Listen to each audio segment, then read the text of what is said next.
Bonjour et bienvenue sur DigiSchool, je suis Séverine Mazière, votre professeur de français, et aujourd'hui je vous propose une leçon sur la composition des mots et notamment sur le radical.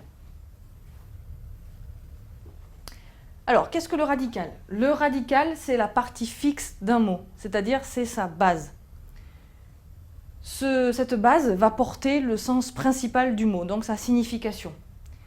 Et ce radical va se trouver sur tous les mots qu'on dit de la même famille.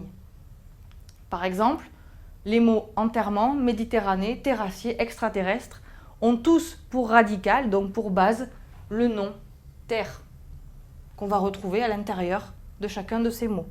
Terre.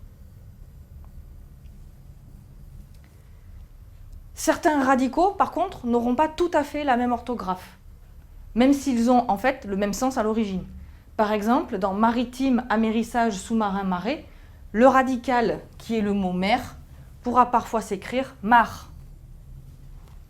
Donc maritime, amérissage, sous-marin ou marée. On a les deux possibilités. Le radical va aussi permettre de déterminer l'origine d'un mot. C'est ce qu'on appelle son étymologie. Donc les étymologies peuvent être variées en français. On a beaucoup de mots qui viennent du latin et on a même des mots qu'on a gardés en français. Par exemple, in extremis, a priori, un curriculum vitae ou un alibi. Tous ces mots sont en fait des mots latins directement intégrés dans notre français. On a pas mal de mots aussi qui sont d'origine grecque. Par exemple, le mot théâtre, hypothèse, métamorphose ou orthographe sont des mots d'origine grecque.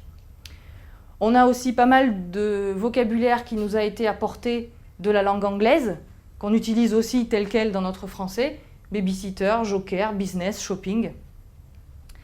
Mais aussi des mots d'origine germanique, donc de l'allemand d'aujourd'hui, ou d'origine arabe.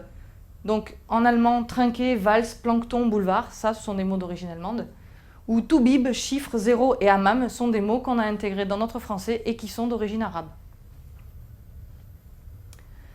En conclusion, donc, le radical, ça sera la base d'un mot et cette base va permettre de donner l'origine de ce mot, son étymologie. Voilà donc pour cette vidéo sur le radical.